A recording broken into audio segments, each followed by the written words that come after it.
All of the sudden एक transaction ऐसा आता है जिसके अंदर सब कुछ सही है, पिन सही है, सीवीवी सही है और आपकी बैलेंस भी है, आपके पास चिप भी सही है, कार्ड इन्फॉर्मेशन भी करेक्ट है, एक्सपायरी डेट, मतलब जो भी इन्फॉर्मेशन ऑथराइजेशन इंजन को वैलिडेट करनी थी वो सब कुछ एकदम सही है उस ट्रांजैक्शन के अंदर। अब ऑथराइजेशन इंजन के पास कोई रीज़न नहीं है इसको डिक्लाइन करने का, राइट? तो अब क्या करना?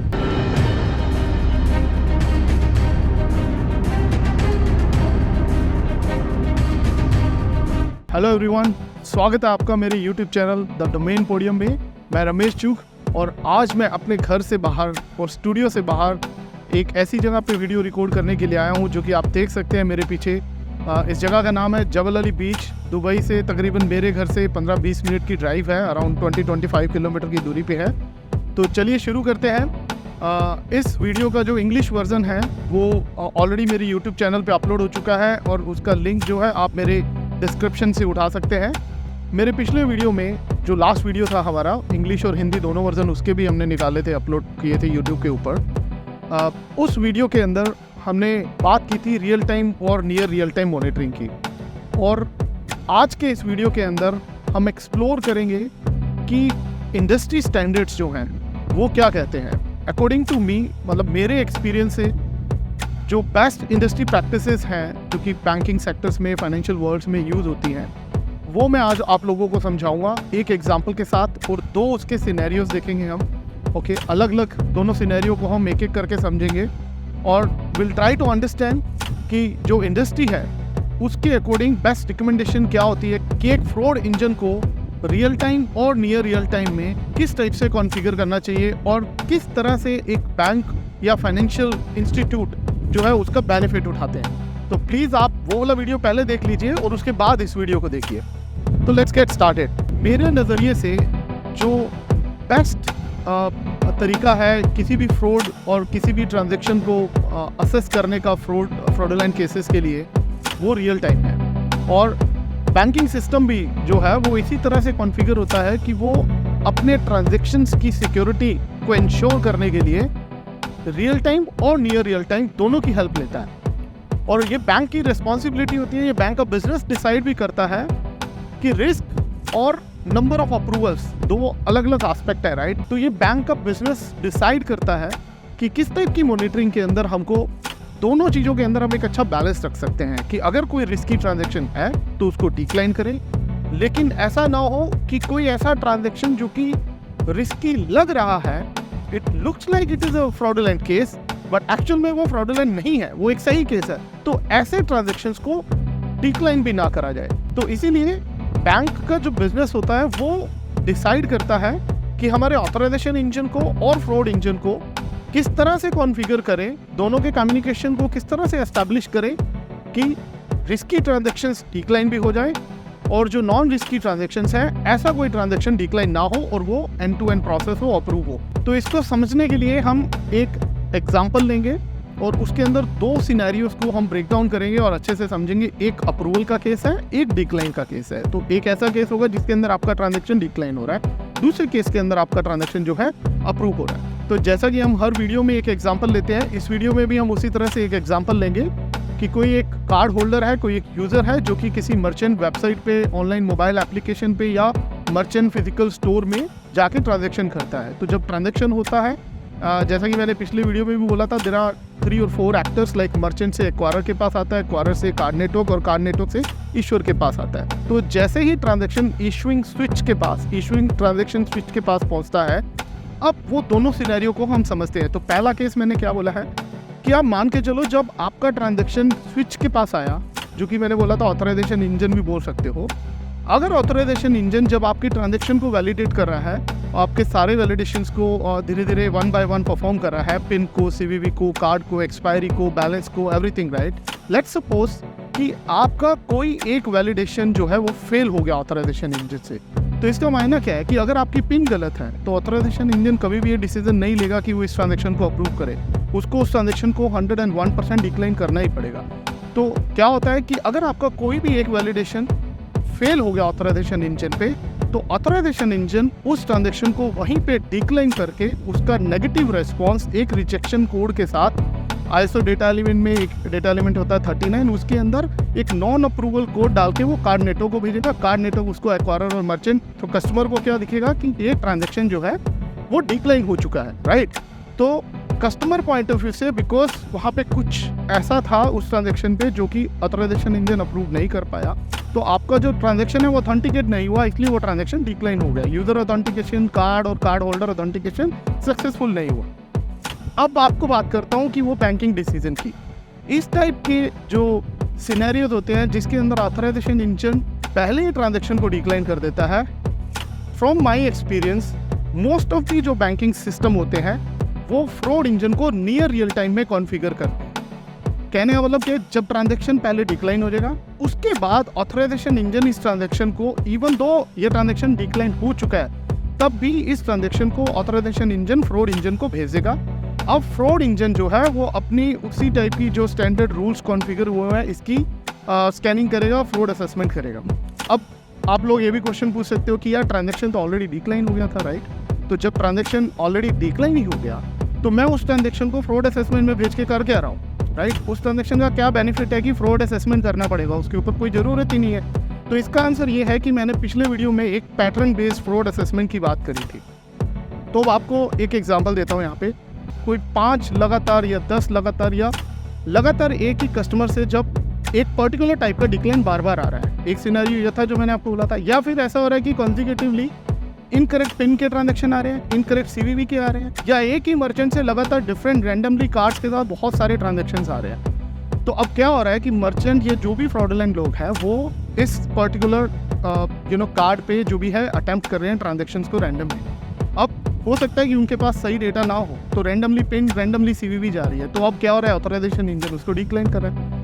अब जब आप इस ट्रांजैक्शन को नियर रियल टाइम में फ्रॉड इंजन के पास भेजते हो तो इसका बेनिफिट ये है कि फ्रॉड इंजन इस पैटर्न को रिकॉर्ड कर लेता है कि इस पर्टिकुलर कार्ड पे या इस पर्टिकुलर मर्चेंट से जो है लगातार डिक्लाइंस आ रहे हैं, गलत ट्रांजैक्शंस आ रहे हैं, बार बार आ रहे हैं। तो ऑल्दो ट्रांजैक्शन ऑथराइजेशन इंजन ने तो डिक्लाइन कर दी है, लेकिन फिर भी उस मर्चेंट या उस कार्ड होल्डर के उस पैटर्न को रिकॉर्ड कर लिया जाता है फ्रॉड इंजन के द्वारा। और अब होता क्या कि लेट्स सपोज कि आपके बहुत सारे डिक्लाइंस आए जा रहे थे, अब आपके वो सारे डिक्लाइंस का पैटर्न रिकॉर्ड हो गया। तो पहली कंक्लूजन तो यहाँ पे ये है कि नियर रियल टाइम मॉनिटरिंग का बेनिफिट क्या है कि ऐसे ट्रांजैक्शंस जो ऑथराइजेशन इंजन से डिक्लाइन भी हो चुके हैं, उन ट्रांजैक्शंस का पैटर्न रिकॉर्ड करने के लिए फ्रॉड इंजन के अंदर उस ट्रांजैक्शन को भेजना जरूरी है नियर रियल टाइम में। और भी बेनिफिट्स हो सकते हैं, we can talk about a lot of, but ये बहुत एक बेसिक एग्जांपल है, इसलिए मैं इसके थ्रू आप लोगों को समझाना चाहता हूँ। अब बात करते हैं हम दूसरे सिनेरियो की।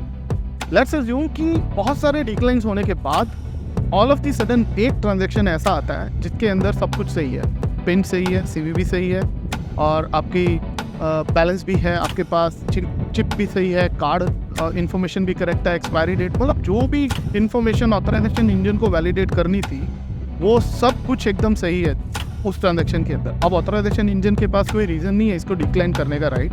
तो अब क्या करना है, अगर कोई फ्रॉडुलेंट पर्सन इस ट्रांजैक्शन को कर रहा था और मान के चलो कि ये उसी सीक्वेंस के अंदर का कोई ट्रांजैक्शन था जिसके अंदर पहले 10 ट्रांजैक्शन डिक्लाइन हो चुके थे ऑथ इंजन से, लेकिन 11वां ट्रांजैक्शन अप्रूव हो गया ऑथराइजेशन इंजन से, बट लेकिन ये है तो फ्रॉड ही, राइट। इसके अंदर ऐसा तो कुछ नहीं है कि जो कस्टमर कर रहा है, राइट। तो अब क्या होगा इस केस में, तो अब इस टाइम पे हम ऑथराइजेशन इंजन को फ्रॉड इंजन के साथ रियल टाइम कॉन्फ़िगर करते। रियल टाइम कॉन्फ़िगर करने का अब क्या मतलब होगा कि जैसे ही ऑथराइजेशन इंजन ने इस 10वें या 11वें ट्रांजैक्शन पे जो भी था सीक्वेंस के अंदर उस ट्रांजैक्शन के सारे वैलिडेशन सक्सेसफुल कर लिए, तो अब ऑथराइजेशन इंजन क्या आइडेंटिफाई करेगा, ये ट्रांजैक्शन अप्रूव हुआ है, तो चलो इसको रियल टाइम के अंदर फ्रॉड इंजन के बाद भेजो और इसका रिस्पॉन्स अभी कार्ड नेटवर्क को मत भेजो, होल्ड करो इसकी रिक्वेस्ट को, इसका रिस्पॉन्स अभी नहीं भेजना, पहले फ्रॉड इंजन को अपनी जॉब करने दो, उसको पूरी तरह से इसकी स्कैनिंग करने दो, जो भी रूल्स कॉन्फ़िगर है, pre defined, pattern based, whatever rules, जो भी रूल्स कॉन्फ़िगर है उन सब रूल्स को फ्रॉड इंजन को वेरीफाई करने दो, उसके बाद हम डिसीजन लेंगे कि अप्रूव करना है कि डिक्लाइन करना है। तो अब क्या होगा, फ्रॉड इंजन के पास ये रियल टाइम में ट्रांजैक्शन पहुंच गया। जैसे ही ये ट्रांजैक्शन पहुंचा, फ्रॉड इंजन ने आइडेंटिफाई करा कि इस पर्टिकुलर पैटर्न के या इस पर्टिकुलर बिहेवियर के ऑलरेडी बहुत सारे ट्रांजैक्शन नियर रियल टाइम में आए थे मेरे पास, राइट। तो इसका मतलब क्या है कि ये एक पोटेंशियल फ्रॉड है, ये जेन्युइन यूज़र जो है एक्चुअल कार्ड होल्डर में भी नहीं कर रहा है, ये कोई और कर रहा है, तो इसको हम अप्रूव नहीं करते। तो वहाँ पे फ्रॉड इंजन क्या कर सकता है कि अगर बैंकिंग सिस्टम ने कॉन्फ़िगर करना है कि इसको डिक्लाइन करना है, तो उसको अपफ्रंट डिक्लाइन करके ऑथराइजेशन इंजन को नेगेटिव रिस्पॉन्स भेजेंगे। ऑथराइजेशन इंजन इवन दो उसने सारे अप्रूव करे थे, सारे वैलिडेशन सक्सेसफुल थे, उसको इग्नोर करेंगे, उसको ओवरराइड करके इसका डिक्लाइन रिस्पॉन्स कार्ड नेटवर्क को भेज देंगे। तो अब बेनिफिट समझ आ रहा है आप लोगों को, राइट, कि नियर रियल टाइम के अंदर सारे डिक्लाइंस की मॉनिटरिंग करवाने का फ़ायदा रियल टाइम में हुआ जब एक ट्रांजैक्शन ऑथराइजेशन इंजन से क्लियर हो गया। कोई भी उस ट्रांजैक्शन के अंदर कुछ भी ऐसा गलत नहीं था जिससे कि ऑथराइजेशन इंजन डिक्लाइन करता, लेकिन स्टिल वो एक फ्रॉडुलेंट एक्टिविटी में इन्वॉल्व हो सकता है वो ट्रांजैक्शन, इसलिए उस ट्रांजैक्शन को भी डिक्लाइन कर दिया।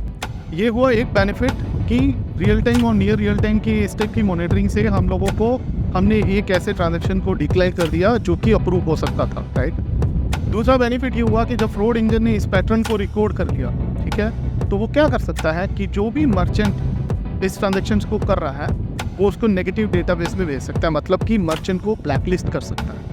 और अगर किसी ऐसी कंट्री से या ऐसे किसी भी सोर्स से ये ट्रांजैक्शन आ रहा है तो उस टर्मिनल मर्चेंट उस सोर्स को ब्लैक लिस्ट किया जा सकता है। दिस इज अनदर बेनिफिट, जो कि दूसरा एडवांटेज है इस टाइप की कॉन्फ़िगरेशन का between fraud engine and authorization engine. एक छोटी सी बात मैं और कहना चाहता हूँ कि जो भी एग्जांपल्स मैं लेता हूँ आप लोगों को समझाने के लिए बहुत बेसिक, बहुत ही फंडामेंटली छोटे छोटे एग्जांपल होते हैं ताकि आप लोगों को अच्छे से समझ आ सके। लेकिन ऐसा नहीं है कि फ्रॉड इंजन का काम इतना ही है, फ्रॉड इंजन का काम बहुत ज़्यादा है, इससे मे बी 1000 100,000 टाइम्स इन चीज़ों से ज़्यादा है, ऐसी चीज़ों से, बिकॉज फ्रॉड इंजन जो है बहुत complicated and I would say not complicated but at least एक ऐसा सिस्टम है जो कि टेक्नोलॉजी ड्रिवन है। हो सकता है काफ़ी सारे फ्रॉड इंजन जो है फ्रॉड सिस्टम आर्टिफिशियल इंटेलिजेंस भी यूज़ करते हैं इससे, जिससे कि वो ये इंश्योर कर सके कि जब आपका ट्रांजैक्शन आए उसके जो भी थाउजेंड्स ऑफ रूल जो डिफाइंड है वो सारे रूल्स एक साथ मिलके आपकी ट्रांजैक्शन की, आपकी बैंकिंग अकाउंट्स की सिक्योरिटी और सेफ्टी को इंश्योर कर सके।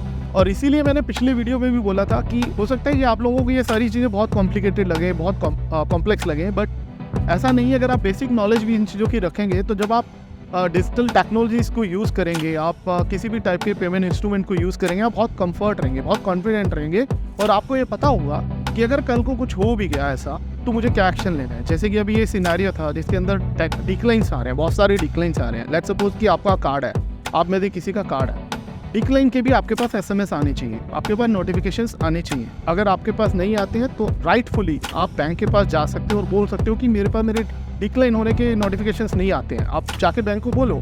तो अगर आपके पास डिक्लाइन ट्रांजेक्शन्स के नोटिफिकेशन आ रहे थे और आपने उसको इग्नोर कर दिया तो किसकी गलती है? एज ए यूज़र आपकी भी रिस्पॉन्सिबिलिटी बनती है कि जब डिक्लाइन मैसेजेस आ रहे थे आपको इमीडिएटली बैंक को इन्फॉर्म भी करना चाहिए था कि मैं ये ट्रांजेक्शन्स नहीं कर रहा हूँ, मुझे नहीं पता मेरे पास डिक्लाइन के मैसेजेस कहाँ से आ रहे हैं।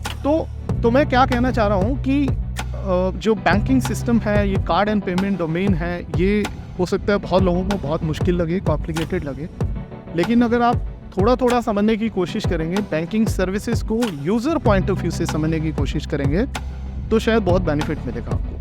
तो आज के इस वीडियो को यहीं कंक्लूड करते हैं। आई होप कि आप लोगों को नियर रियल टाइम और रियल टाइम का बेस्ट यूज़ केस समझ आया होगा।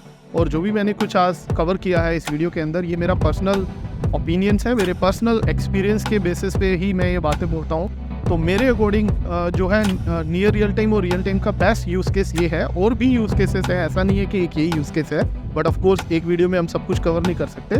But one of the best case जो है वो मैंने कवर किया है कि ऑल डिक्लाइंस ऑथराइजेशन इंजन से जो डिक्लाइंस होते हैं उसको नियर रियल टाइम में डाल दो और जो अप्रूव हो रहे हैं ऑथराइजेशन इंजन से उसको रियल टाइम में डाल दो। सो thank you so much for watching this video. बहुत बहुत धन्यवाद आप लोगों का इस वीडियो को देखने के लिए। जहाँ पे भी हैं सतर्क रहिए, आपके आसपास अपने खुद के साथ, खुद के कार्ड अकाउंट या अपने किसी भी फैमिली फ्रेंड्स के साथ अगर ऐसा कोई फ्रॉडुलेंट एक्टिविटी को आप नोटिस करते हैं तो पैनिक करने की कोई ज़रूरत नहीं है। जो भी आपने आज इस वीडियो से सीखा है या किसी और सोर्सेज से सीखा है, प्लीज़ रिक्वायर्ड एक्शंस को लें, बैंक को कांटेक्ट करें और जो भी आपका कार्ड या अकाउंट अगर आपको डाउट है कि फ्रॉडुलेंट एक्टिविटी में यूज़ हुआ है और आपका कार्ड इन्फॉर्मेशन कॉम्प्रोमाइज़ हो चुकी है तो प्लीज़ उस अकाउंट को या कार्ड को टेम्परेरीली या परमानेंटली ब्लॉक करें और निश्चिंत रहिए कि आपका पैसा, आपका अकाउंट सेफ है और आपको जो भी आपका नुकसान हुआ है वो वापस मिल जाएगा। So thank you so much. सावधान रहें, सुरक्षित रहें। Bye bye.